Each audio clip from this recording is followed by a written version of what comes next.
Takulan kadang-kadang panduwen lakon sing paihe kaya ngene pendhet kaya ora ana surat sing pepasen.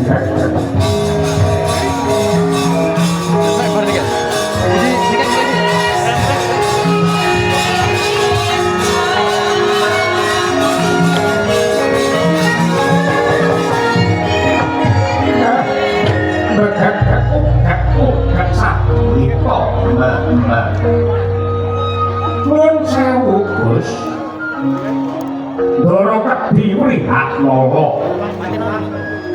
Kula mboten maido pancen sampeyan wis netepi jejering satriya Kama. Nanging nuwun sewu.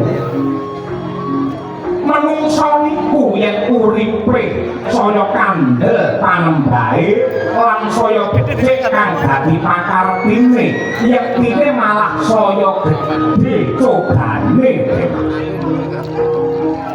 Nanging pacoban menika yektosipun dados rabuke iman lan kangge njembarake rasa sabar.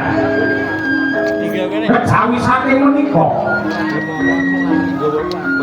manungsa niku ora bisa uwal saka tembung dolan diuji. Wong urip niku ora bisa ninggalake tembung diuja lan diuji. Wong yen diuja mesti bakal diuji, wong yen diuji bakal ya diuja. Mula antarane diuja lan diuji kuwi rong perangan sing ora bisa dipisahake. Mula kudu setiti permati lan ngati-ati. Kasih Bang mulai. Wong sugih nika ya nampa ujian.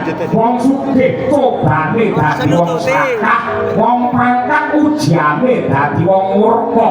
Wong pinter ujiane dadi wong sombong, dene wong sregep ibadah ujiane dadi wong sing semut-semut.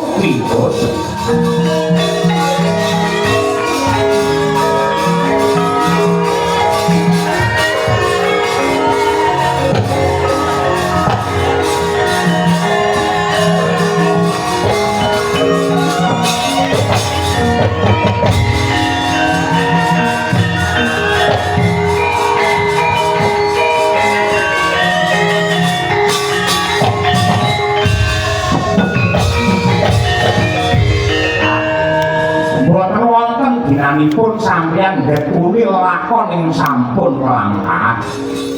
Ning mangsawan niku ingkang dumados wonten madyaning alun-alun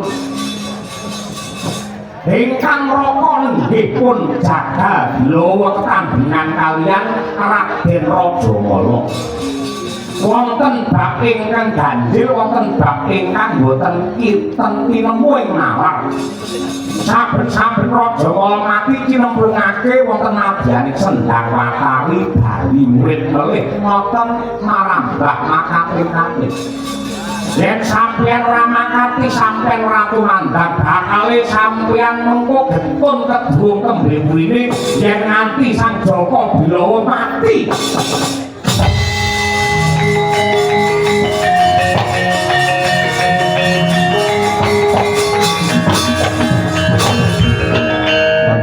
Palungguhan iki apa sing kudu ditindakake. Sampeyan mangju mangkat. Kula kelingan sampeyan nalika mapan wonten ing wana Kamyoka nate dipun paringi wujudipun sifat kandel minangka piyandel. Jemparing Brahma Warastra saking Bathara Brahma.